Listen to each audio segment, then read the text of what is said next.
We are super excited to continue the celebration of World Fish Migration Day and begin our month here of river conservation events with local activist Alicia and Heyburn. So,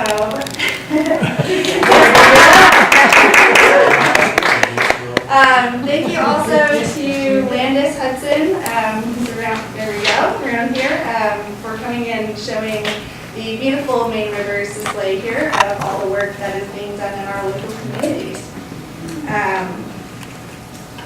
So river conservation is a very big part of our environmental story here at Patagonia. From our film Dam Nation to our upcoming film campaign, Save the Blue Heart of Europe, which we will be having a film screening on the May 10th for. Patagonia is raising awareness about the hazardous effects of dams on ecosystems. Dams disrupt river flows, degrade water quality, damage wildlife habitats, and ultimately nullify rivers' ecosystems, resilience, the impacts of climate change. We need to stop relying on these problematic structures and support the health of these ecosystems of their diverse species. We're glad to welcome Alicia, who will discuss her bike trip along the Rhine River in an effort to raise awareness about migratory fish species at risk. So let's welcome Alicia.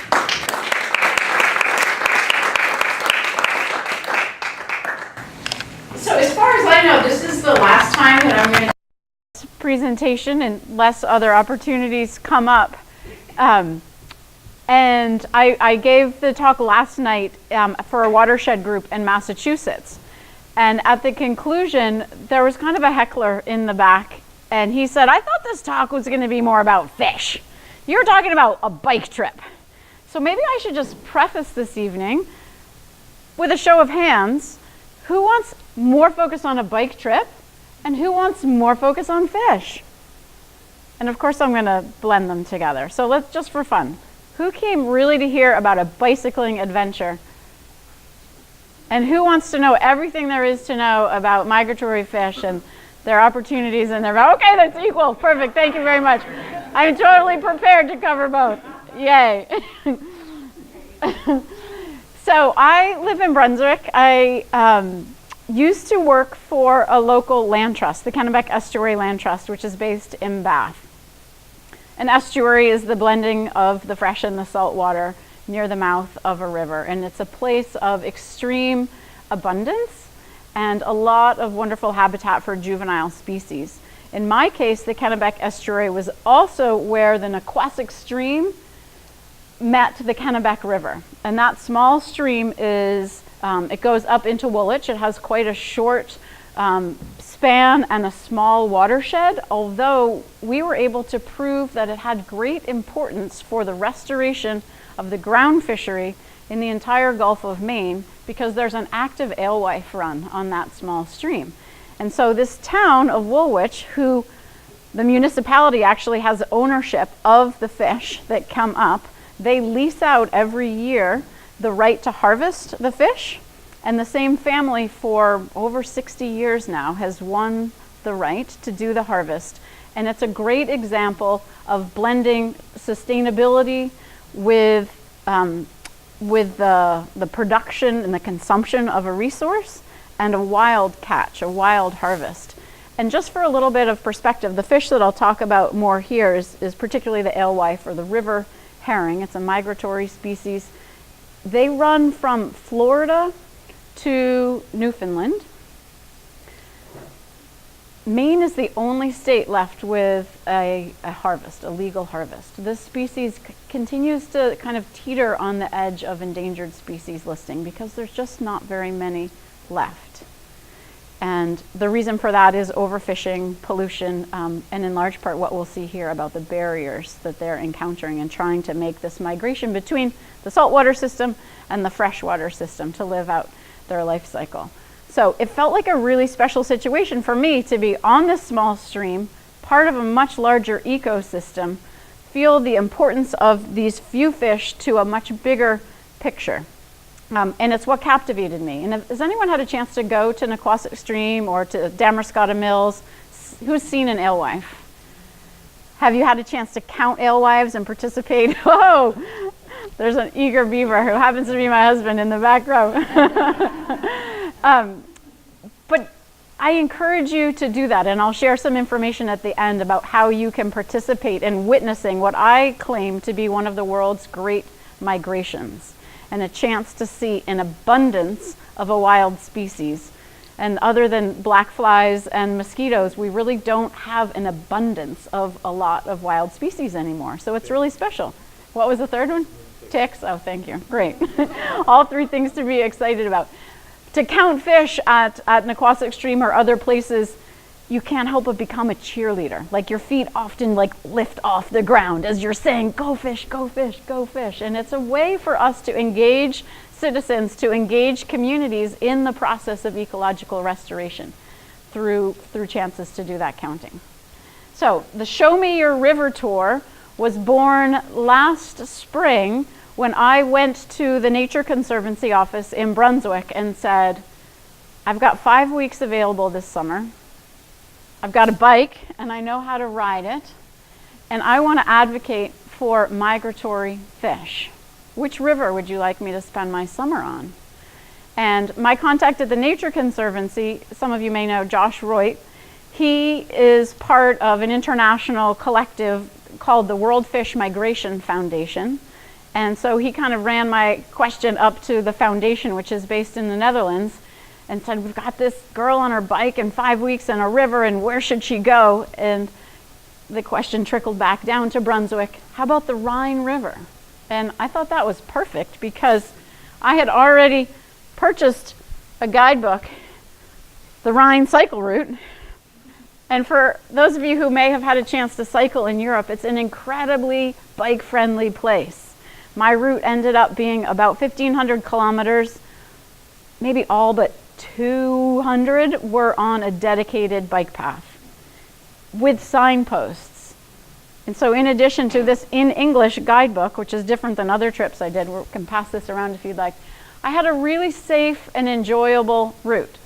Not to mention the fact that I started at the headwaters of the river and flowed with the river to the sea, which meant most of the route was a downhill pitch. So it was a really, really enjoyable trip. And for those who are interested in a little bit of the techie part, this is the bike that I used. It's a Cannondale touring bike. We bought them 20 years ago or so. My husband and I did a cross-country bike ride. And I made one adjustment for this ride, and instead of having the drop handlebars, I had the straight across handlebars because I knew that the ride was going to be short distances during the day. I never did more than 60 kilometers in a day. It was going to be easy to navigate terrain, and I wanted the greatest opportunity to look at the landscape and look at what was around me. So that was a really simple and comfortable thing to do. So here's the Naquassick fish house where they gather the fish that have been harvested. This is the harvest chute. This is the ladder that I worked on as the project manager to restore a 1955 era crumbling down concrete fish ladder to this new fish ladder. And it was, $400,000 and 3 or 4 years or so to take an old ladder and make a new ladder. And just through that process, I learned a tremendous amount about community engagement, alewives, a transition in my head from people being the ecological problem to people also being the ecological solution, if you can find a way to connect them to the resource. And there's an alewife, and we have some more pictures of alewives coming.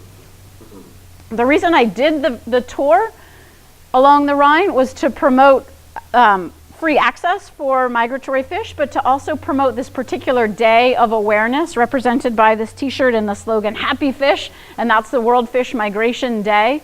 The focus day was last weekend. It was the 21st of April, and there are events all over the world, and they will continue to trickle on for about the next month. For example, in Maine, our alewives just arrived like yesterday. At Naquassick Stream, they just came yesterday. So it wasn't time for us to really start running and jumping and chanting and cheering for the fish before they got here, but they're here now. So there will still be more events. Next, please.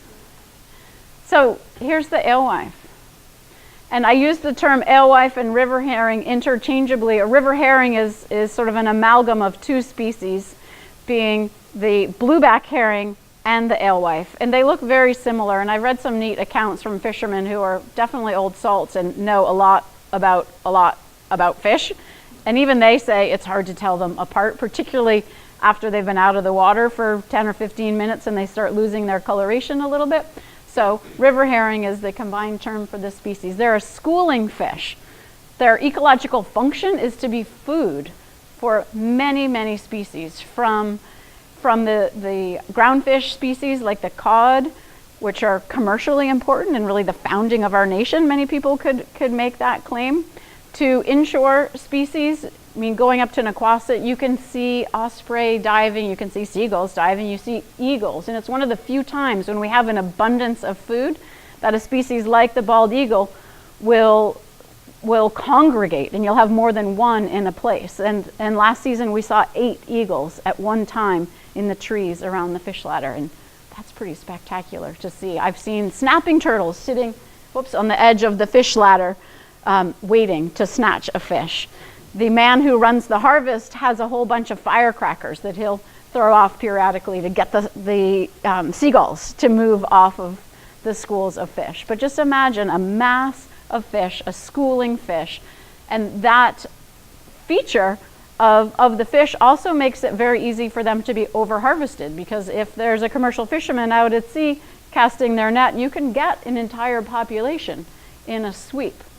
And so they have been overfished. Now, does anyone know the term anadromous? You want to tell me? That's kind of like a mean teacher trick, but you want to say what anadromous is? It's fish that live in salt water and go to fresh water to cook.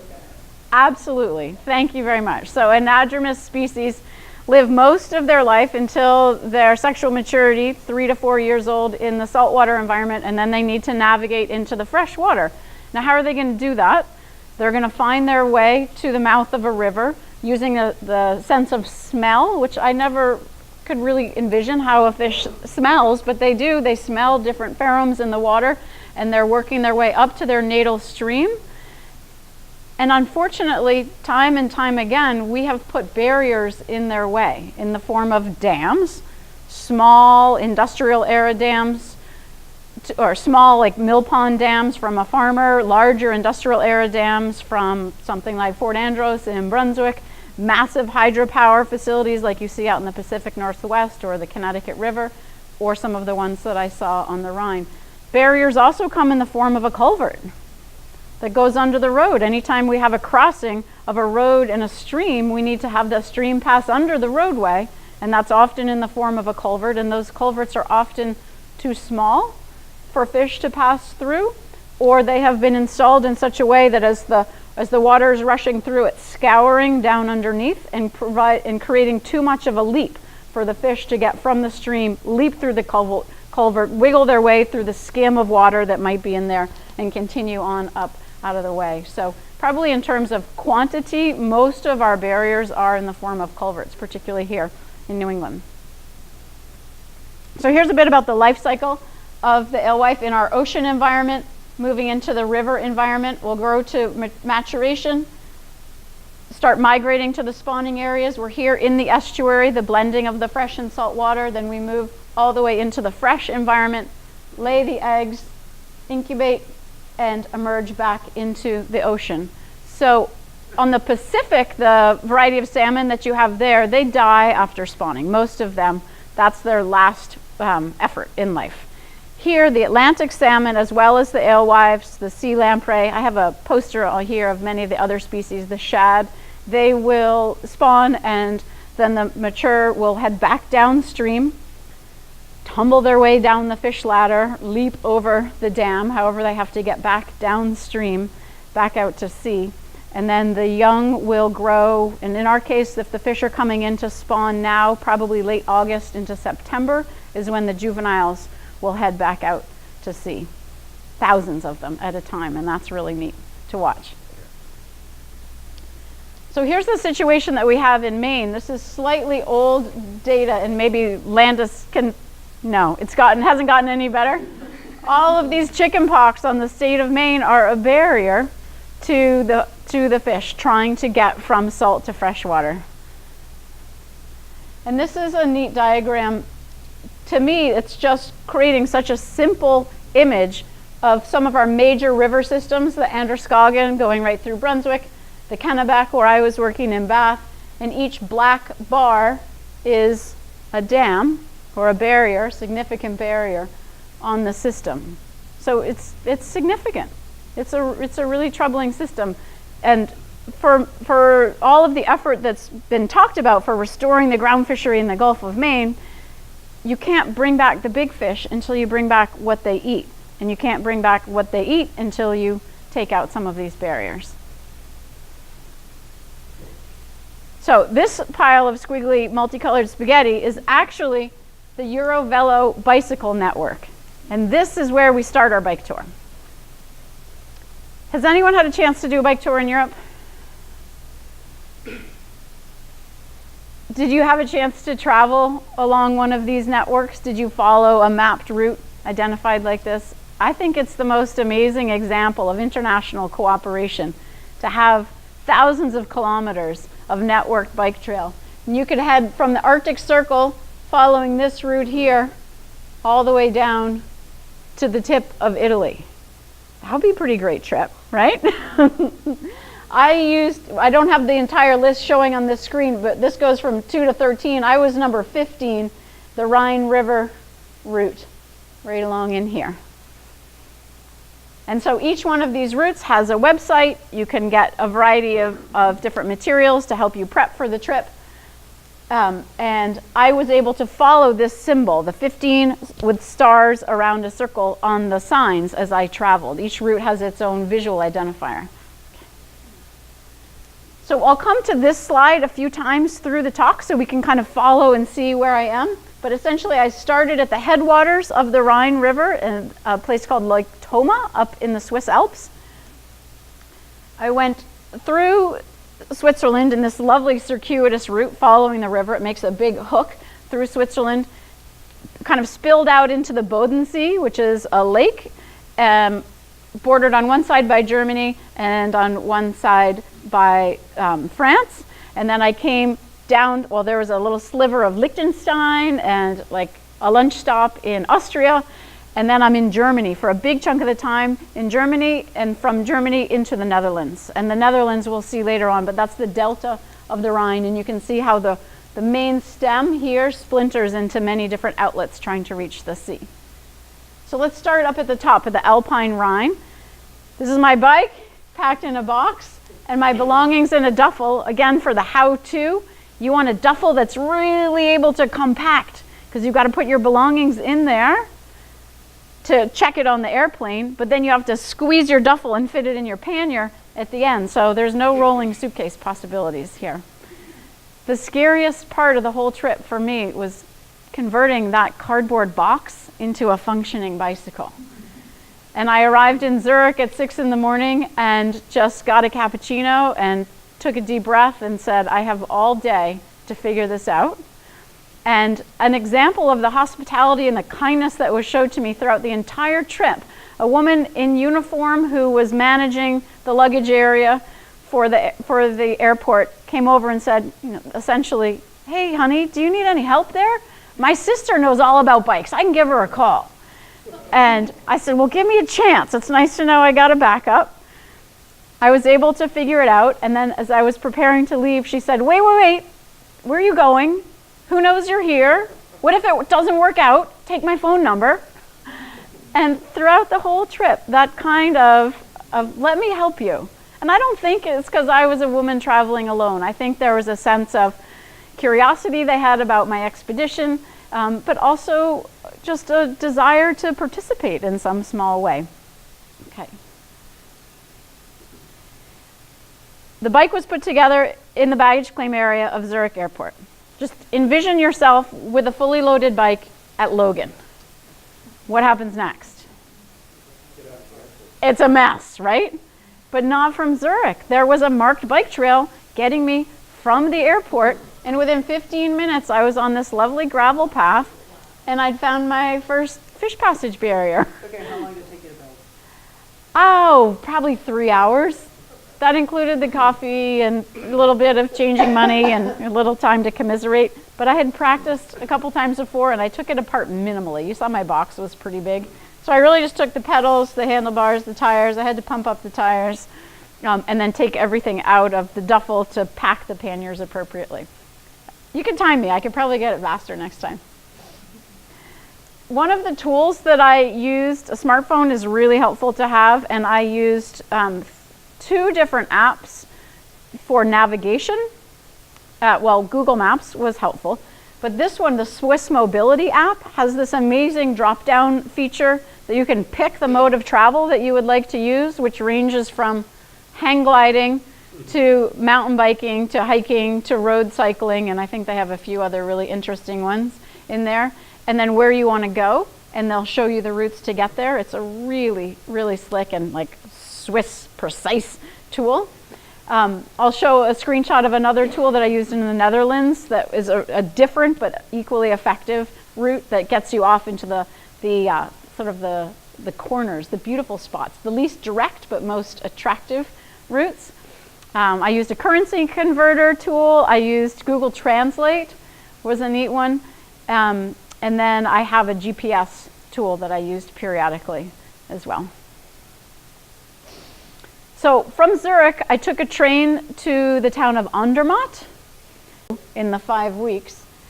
I got to the top of the pass. I locked my bike in the parking lot, and I hiked about 2 hours along a really lovely trail with waterfalls and incredible wildflowers blooming to the source of the Rhine. And that was, like a bonus trip, but I really felt like I wanted to see where this mighty river was starting.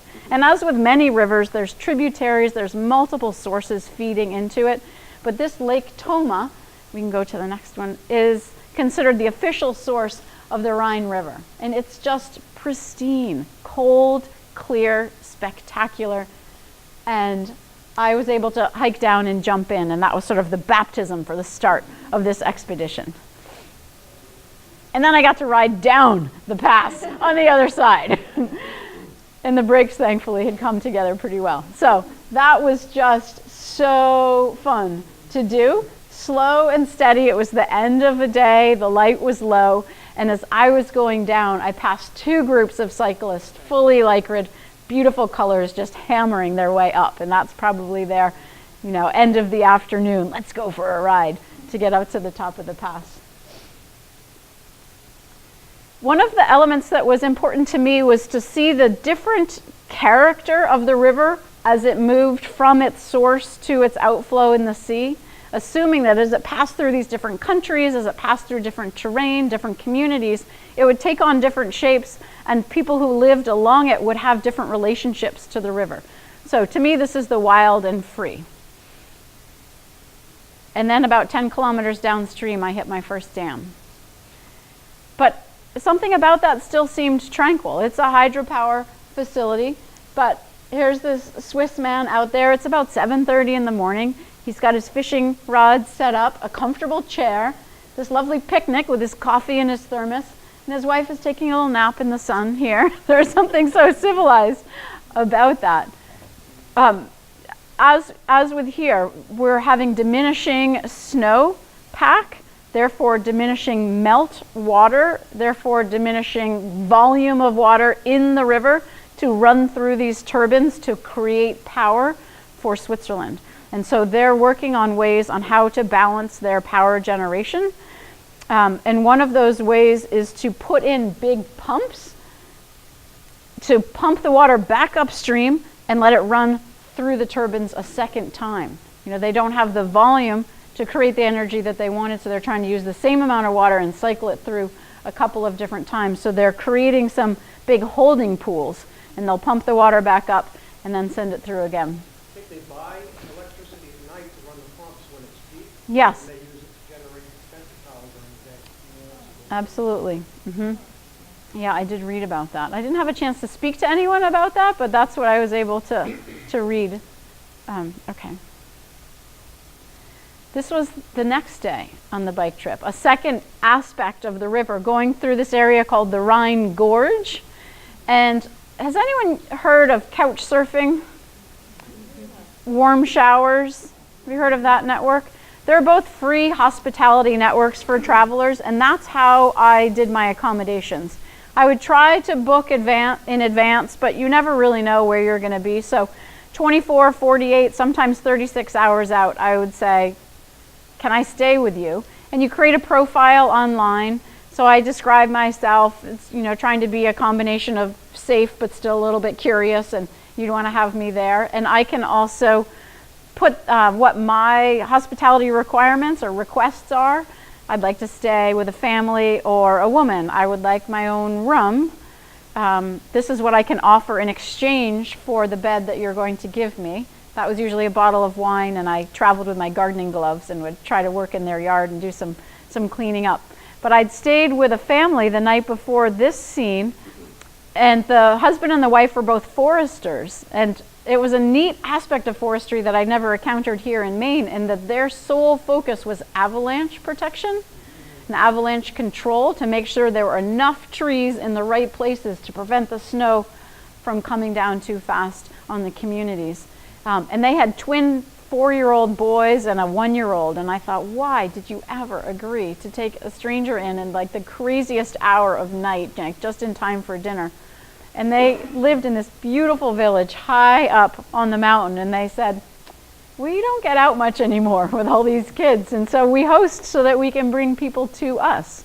And they shared this hope that I would take my bike to a certain train station, lock it up there, take the train 2 stations down, and then be able to hike back up along the Rhine Gorge to my bike. Because if I had followed the bike route, I would have been really high up on the hill and not been able to experience this beautiful milky color of the water and the chalky cliffs and the quality of the gorge. So I said, okay, I'll try that. And it's a little daunting to lock and leave your bike, which is your everything. But I figured the Swiss seemed pretty trustworthy, and I will do that. The trouble was that stop number 2, where I was supposed to get off, was a by request stop.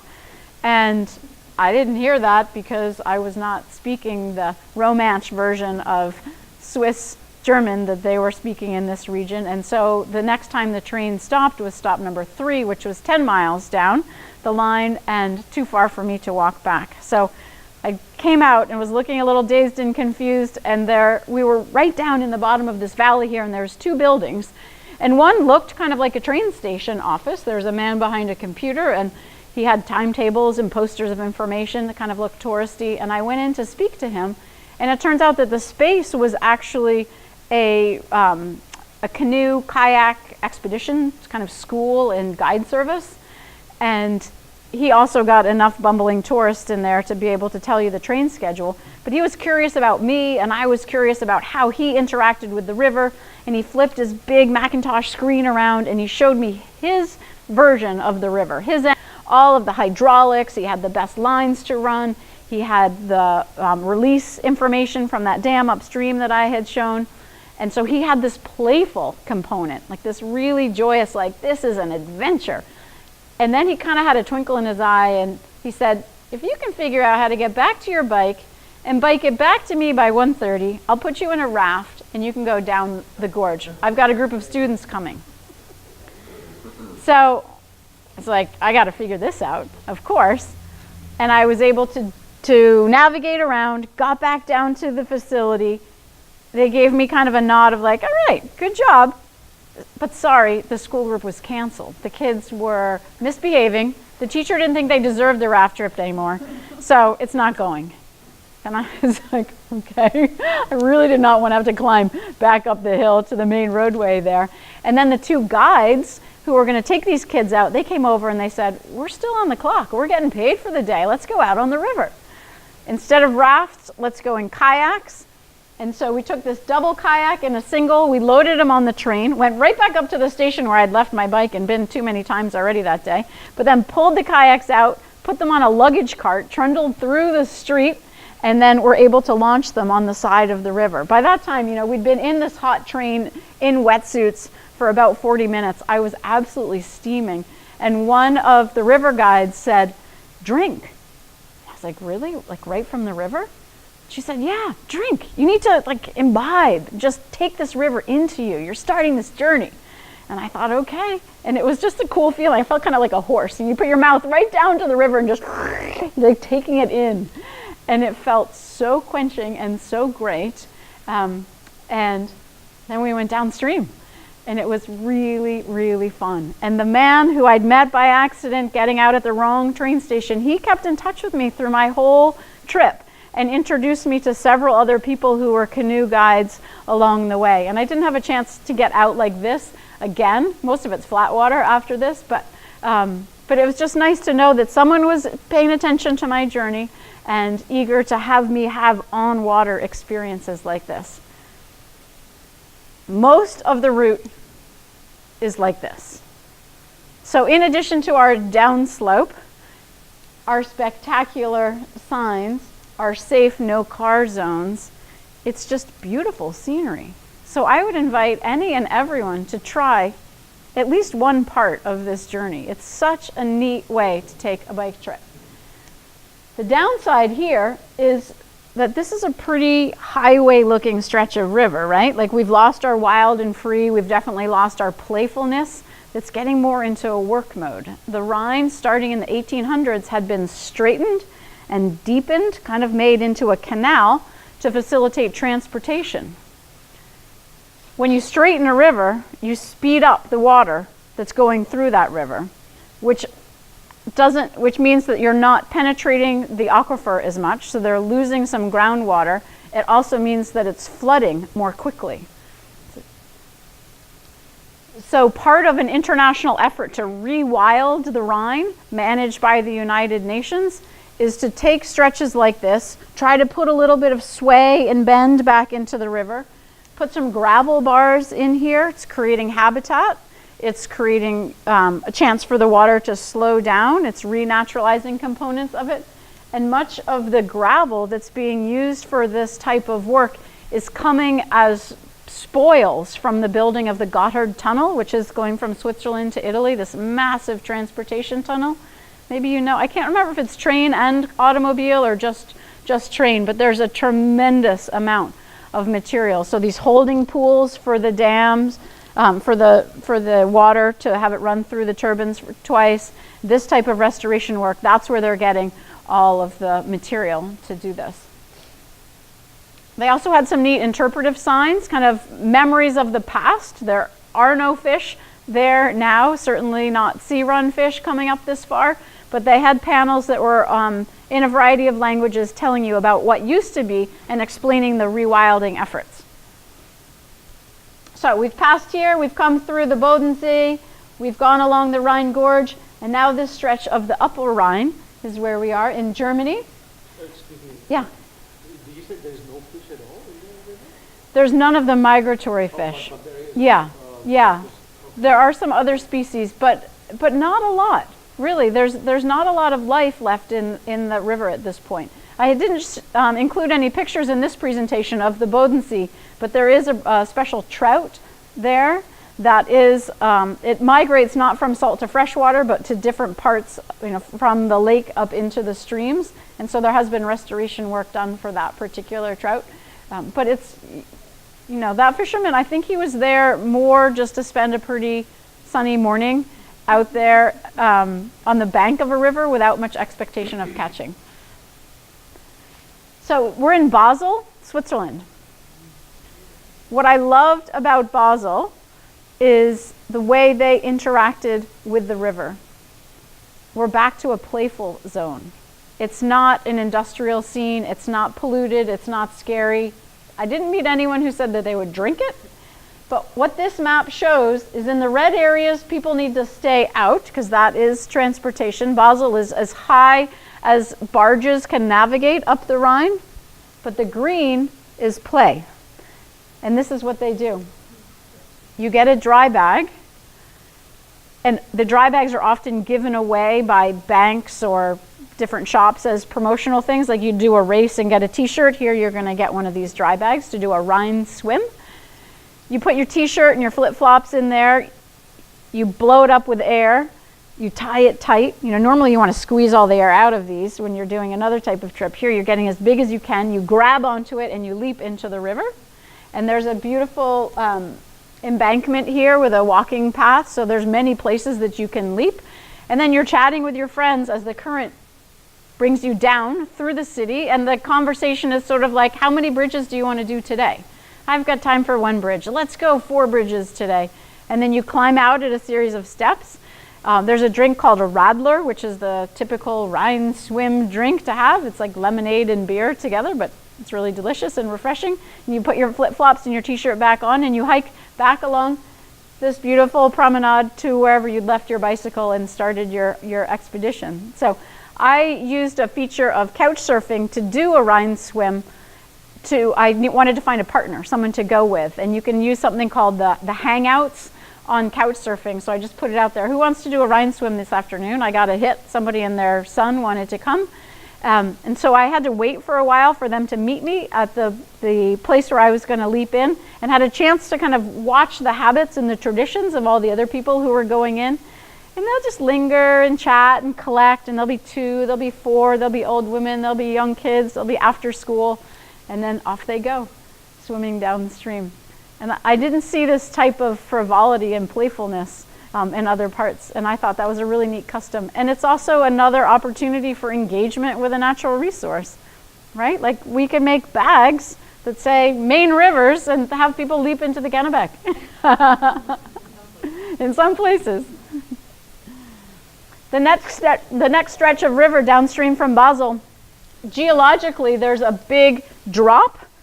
So that means that we have a steeper slope. The water is moving faster, and it's one of the most efficient places to generate power. So in this stretch here, there were 10 major hydropower facilities. So for me, it was a little bit of the switch from frolicking in the beautiful Swiss mountains to, okay, now I'm going to start having some appointments and some meetings and really learning about the energy production on the river. And this World Fish Migration Foundation was acting a bit like an advance team for me, and they were letting me know where different facilities were, giving me contact names so I could try to set up appointments to go and talk to people along the way. And one of those appointments was at this really big facility, and this man had played many different roles, including being there when this fish ladder was built. It hadn't been there for the entire time that he'd been generating power.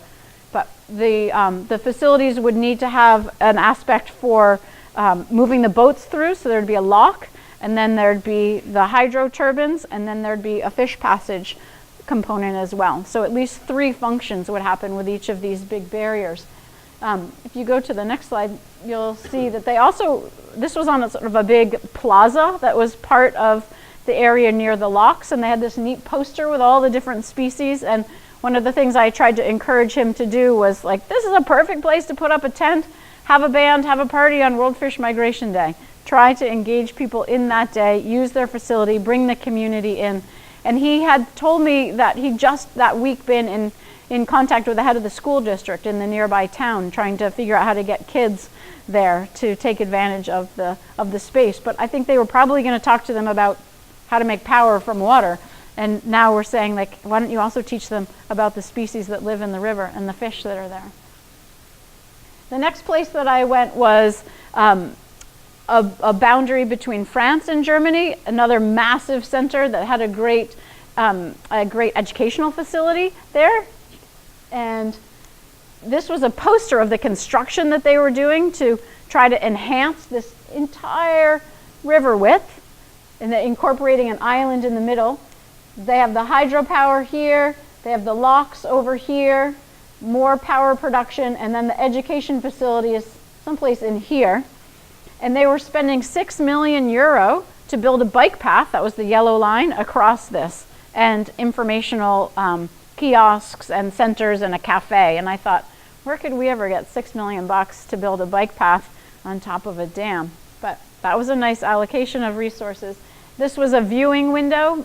We have something similar to this at the dam on the Androscoggin right in Brunswick. That Brookfield, I think they manage it, and there's a sign right there near the Frontier Cafe. You can see that would say open. The open sign will probably be up there. They have certain days of the week and certain hours of the day. And you descend some steps, and then you can get to a viewing window like this and see. It's mostly shad that go up there at Landis. Alewives too? Okay. So we passed through the Upper Rhine, and now we're in the Middle Rhine. And if any of you want to cherry pick the most spectacular stretch of this 1,500 kilometer journey, this is where you should go. Fly into Frankfurt, take a train over to Mainz and rent a bike. And then for the next 50 kilometers, you can spread that into 5 days. Just do one town at a time. Gentle downstream, grade, incredible vineyards, castles just plucked from ferry books and placed on the sides of the river. It was so spectacular. Also a lot of barge traffic. It was a really busy stretch of the river, but incredibly picturesque as well. This was a youth hostel. You could stay in a castle youth hostel. Couple of times I left the main stem of the Rhine to go up onto tributaries. I was trying to find a fisheries museum, but this is an example to me that I love for how complete they are in the signage, but also how predominant the main stem of the Rhine is. You know, it's like all roads lead to Rome. Everything's leading back down into the Rhine River. The river had an incredible influence, not only in the names of the towns, but the association that these tributary communities had with their main river. And this is the city of Koblenz, Germany. And it's where we have the Mosel River, which is a major river, also meeting the Rhine, right at this beautiful plaza. And I was standing up high at a statue, looking down across. It's usually absolutely filled with tourists.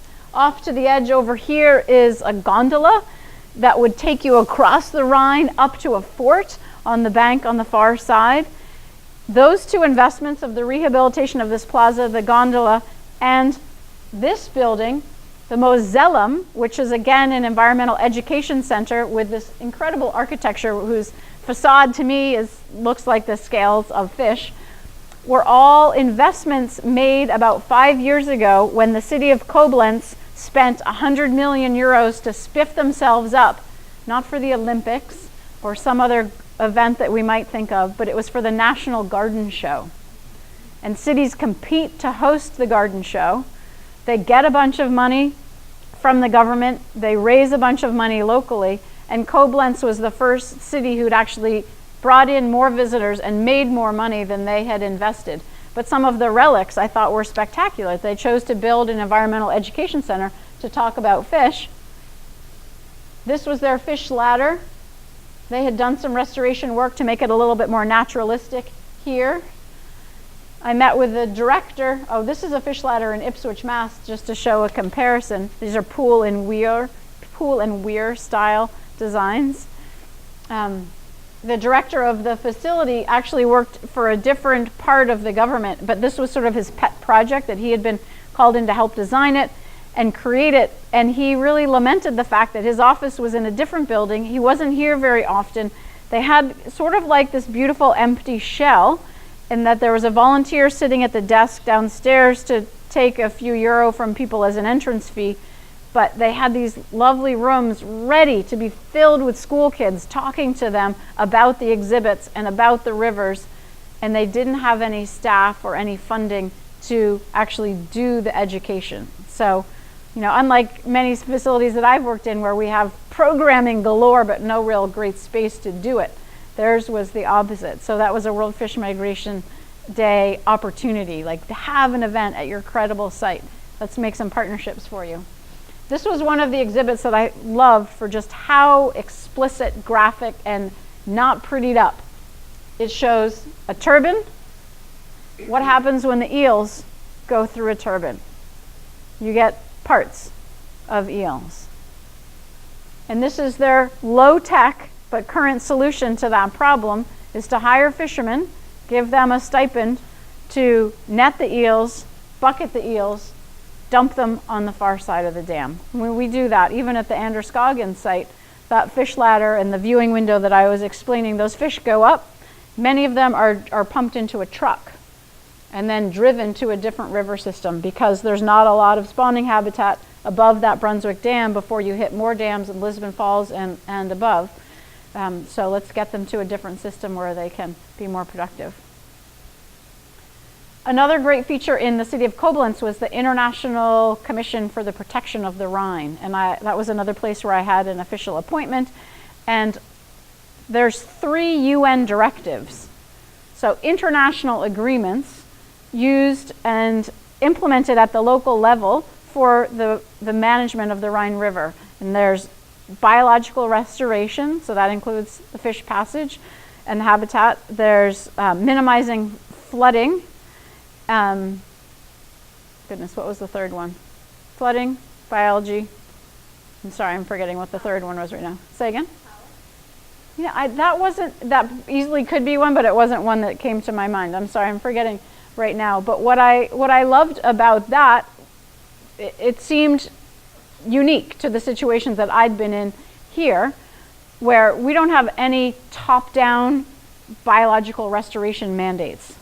We don't have any major flood control mandates coming down to be implemented locally. I feel like much of the work that I've been involved with is bottom up. We have these grassroots organizations who care about their local stream or their local natural resources, and we're just always trying to amplify and enlarge the scale of what we can do. And it was the exact reverse here. So international agreements on this international river. And many of them were initiated by the Netherlands because that country has the most to lose, the most flooding and damage that they can incur. The only chart graph in the whole thing, but this is specific to salmon, adult salmon in the Rhine system since 1990. The numbers at the bottom are the specific numbers of fish, and the colors on the bar graph relate to different sections of the Rhine, like that big map that I'd been showing. And so for here, the most recent data in 2016, the most fish were this orange color from the Upper Rhine region. And the Upper Rhine region is where a lot of those hydro facilities are. And I don't know this for sure, but my speculation is that they're counting most fish there because there are the most places to actually count, because you have these environmental ed centers and these viewing windows and people more focused on the fish at that point. I don't think it's because there's exceptional extra spawning habitat there. But maybe back for one second. Somebody last night pointed this out, that are those numbers actual fish or is it thousands of fish? And it's actual fish. So 4 fish, 150 salmon, 241 salmon. We're not talking about a lot of fish. It's still a couple hundred more than we have in our systems here. Do you know, Landis, what the most recent Kennebec River salmon number is? Okay. I think like on my fingers and toes is probably as many salmon has been counted on the Kennebec in the last year. So salmon is sort of a sexy species that's often tracked and people care a lot about. It's also a finicky species. We can have much happier numbers when you think about alewife restoration. And I recently heard for the Penobscot River, where there's major work done in the last 10 years, 2 big dams taken out and exceptional fish passage around a third, that in 2004 they had 2,300 alewives counted there, and in 2017, 1.9 million. So I think our slogan should be unbuild it and they will come. And it's a great example of resiliency. So it's not for naught, right? Like we take them out, we are going to get our fish back. So let's move to the Lower Rhine, unless you think that the whole trip was just lovely and idyllic. This is also part of the character of the Rhine River. There's some heavy industry as we get into northern Germany, coming close to the border with the Netherlands. I did not swim this day. I ran into situations like this. I thought it was great. Like here's my bike path going through a part of the dam, but it was a chance for me to commiserate with the fish that need to have a fish ladder or a passage around a barrier. A cyclist also runs into barriers on their migration from the source to the sea. But this was the Dutch navigation tool that I was using, that instead of following a linear route, they have it designed in nodes. So it's called fietsknoop. The fiets is a bike and the knoop is a node, and you can just You'd see many people out biking with pieces of paper taped to their handlebars that would just say 4, 7, 13, 12, 11. We're going node to node to node to node to node. Not the straightest route, not the fastest route, often the most beautiful route. A narrow concrete track through a cow pasture. I probably had 5 kilometers of that. And a flat tire at the end, unfortunately. But I was going over the the cattle guard. And you thought, like, really, is this the public bike path? Yes, of course it's the public bike path. So here they got me around this bridge and this highway. That was my navigation. Now we're in the Netherlands, the last country where the Rhine is going to find its way to the sea. And the Rhine, every river has a delta. So all the sediments that have been traveling with me from the Alps and through Germany and across this little bit of France that I traversed, here we are, we're spilling out the sediments, we're spilling out the water, we're creating a nation as we do so. That's really what the Netherlands are. They're incredible water technicians, water managers, and they need to manage water in 2 different ways. Desperate to keep the sea out, especially the rising sea. There's some major waterwork projects there. They have a whole national system of pumping stations ready to help with that. And to keep the fresh water, well, let's go back one more. And to keep the fresh water from flooding down in. Of all of these outlets for the water, there's only one inlet that fish can enter the entire Rhine system. And that happens to be the Rotterdam shipping canal. I chose to go around Rotterdam because major cities, I'd always get lost in them and they just weren't that fun for me to cycle through. So I chose a different route up this direction that was the historic Roman era channel of the Rhine. But can you imagine, like, fish kind of knocking on all of these doors? Can I get in? Can I get in? I know there's habitat up there. And there's only one door that'll open, and it happens to be the world's largest cargo shipping port, Europe's largest cargo shipping port. Like, not a very friendly entrance for them to come into. And so one thing that's being done is to create more opportunities for fish to enter the Rhine system. The Netherlands, the home of the World Fish Migration Foundation, is the country that's creating this new opening channel. And this is the Afsluitdijk, and it's a massive barrier. I think it's 30 kilometers long. And they are creating a fish migration river, they're calling it, through a section here. And this is where we kind of get from the scientific and the technical angle of fish passage to the social and community side of fish passage.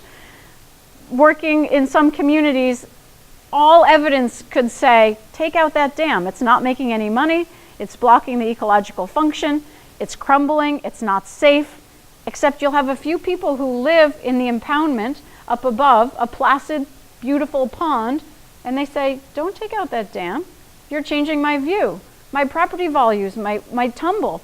I don't know what the result is going to be. It's going to look like a muddy ditch. I'm afraid of change, right? In the Netherlands, they not only have that natural fear of change, but they have spent centuries trying to keep the ocean out. And here we are saying, open up the doors and let the ocean and the fish in.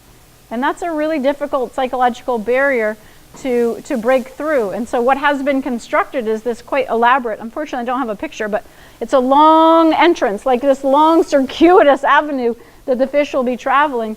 But during that time, they're making their transition within their bodies from a saltwater to a freshwater environment. And it's timed so that with the tide cycles, the saltwater stays out and then they transition through the barrier and the freshwater is on the other side. So the fish are able to pass, but I think it's just because of the tide, the current, and the time, the salt water is not mixing with the fresh. So in addition to this being essentially a man-made freshwater system, it's also a major agriculture irrigation system and drinking water. So you can't just kind of nonchalantly say, I'll make it salty, no big deal. Like, it has major implications on the people who live in the Netherlands. So they needed to take that into account in addition to the ecological needs for the fish. But that's going to open in 2022. I think it's going to be a big deal in the fish passage world. And they just opened in the end of March this neat education center there. The happy fish is swimming outside. This is part of the exhibit space that I thought was really beautiful. I didn't make a transition very clear to you, I'm sorry. This was all 10 days ago. I finished my bike tour in the summer of 2017, came back in August, wanted to return to the Netherlands for World Fish Migration Day. So I just came back from 2 weeks there to celebrate the event. I felt like I needed to do it as close to the origin of the idea as I could. And I wanted to see this location at the Afsluitdijk and this at this new building. So this was just the other day. And here's the location of the fish migration river within that major barrier. And this is hard to read, but I can read some of it. It's just some of the species that will be able to repopulate the Rhine system. So we have eels, like the American eel, as we have here, sticklebacks, river lamprey, smelt, flounder, and houting, shads, salmon, sea trout, and sea lamprey. So that's a lot coming back in. For the 2-week trip, instead of traveling by bicycle, primarily I was traveling through the canal system, and I was on this canal boat. That has challenges and migratory issues as well. Can I fit under this bridge? Does this bridge open up well enough? Is this canal have the right draw, the depth for the boat that we're in? And I did have a little bike to use and had some banners, and so wherever the boat was, we were flying banners and talking to people about World Fish Migration Day. And then for the 21st of April, the actual World Fish Migration Day, I was in the city of Groningen in the Netherlands, and the university that's in Groningen is where the man who started the World Fish Migration Foundation is based. And so I chose to do an event there. I think there was almost 600 events around the world, but I chose to participate in this urban kayak and canoe tour through the canals of the city of Groningen, which was a lot of fun. And that concluded the kayak portion for the day and the bike tour portion. So I thank you. Those were the 2 expeditions for the benefit of fish and migratory species.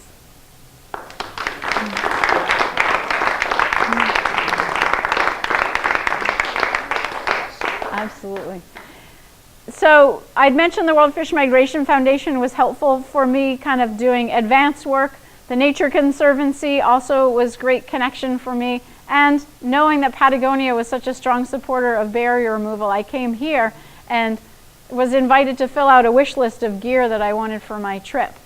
And it was really, really super to be able to take some Patagonia gear with me and have the backing and feel part of the corporate efforts that Patagonia is doing. So if there's any questions, I would be happy to try to answer them. Allison. What did you do with your bike when you got the little Care Bear bike?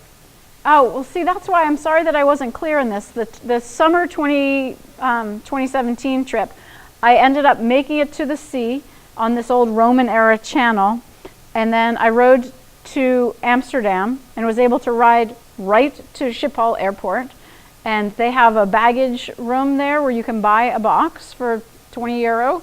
And I had some tools, and I took the bike apart and had some tape, taped it all up and carried it upstairs to departures and checked it. But again, like a map dedicated biker right to the airport departure lounge was really great. Okay, so and then, so the little bike came with the boat. Got it. Yep, I just arrived with a rolly suitcase. And I have to say, I felt really encumbered with that rolly suitcase. It's like, what am I supposed to do with this? There's all these places I couldn't go because I had this appendage with me. I should have brought a backpack.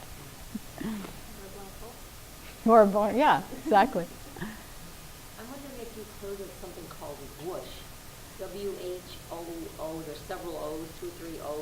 S-S-S-H. Tell me what it is. Well, it's a pretty awesome thing. There was somebody who is photographing the Columbia River to the sea, Mm-hmm. who's written a book about it. Okay. He presented at Beans, so Bill Yo's, yep. Thing, and I mentioned it to him, and he hadn't heard of it, or he was talking about it, and I was thinking, this would be a fantastic thing for all these places. It's some kind of very soft, so a fish scale does not ever get affected by it. It's a tubing and it pumps water through enormous distances. It could go over the Hoover Dam. So it's like a hose that won't damage the fish. Very soft. Mm-hmm. It's very cozy to the fish. A And whoosh. it's whoosh, Whoosh. very fast. It's like seconds, and they go from incredibly down, like it goes. So there's going to be a vacuum component to it that's helping to pull the fish up. And it could be any size. And it so, sounds I mean, portable. It should be. We should try to find a place in Maine to trial that. I told him about Yvonne Chenard. I thought, well, maybe he would help. Neat. You know, if you can't take. So it's sort of a product in trial. Well, no, it's actually. It's out no, there. It's happening. No, super. And they show it working, and it's amazing. Here's this fish, and it's like 2 seconds, and it went, wheom, and it's right up there, and it launches, and they're completely undamaged. But it's something. And a little surprised. Yeah. Yeah, but no, it's, I mean, it doesn't hurt. Well, that's a great example because there are people working on upstream and downstream solutions. Right. Let's just say that we want green energy and hydropower is not going away, but we also want ecological restoration. Like you say, these What technical solutions? And I met with a man who designs propeller blades and has what he claims to be a fish-friendly turbine. And so the angle of the blades and then the speed at which it turns apparently allows the fish time to get through. Maybe an eel too. Yeah, that's neat. Any other questions? I thought I saw one. Yeah. I'm curious if rivers like the Rhine have anadromous species such as a river herring that are the food for the fish out to sea. They do. They have shad. I didn't hear anyone refer to alewives the way we have here. The herring is a major part of the Dutch culture, though. They pickled and salted herring, but those are not migratory herring. Those are the sea herring. So yes, they have many different migratory species. Some of them this big schooling food type fish, but I didn't ever see reference to the same alewife that we have here. So their fisheries, the offshore fisheries, are dependent upon the Absolutely. life cycle. Very similar systems, but just slightly different species. But the Atlantic salmon, they have the Atlantic salmon the same as we do. And they're a few generations more advanced in aquaculture. It's really established and sort of understood that most fish are farmed fish. Mm-hmm. Art's got a book for you to read. Yeah, on aquaculture? Yeah, I was just going to mention, just maybe a little bit off the track here a little bit.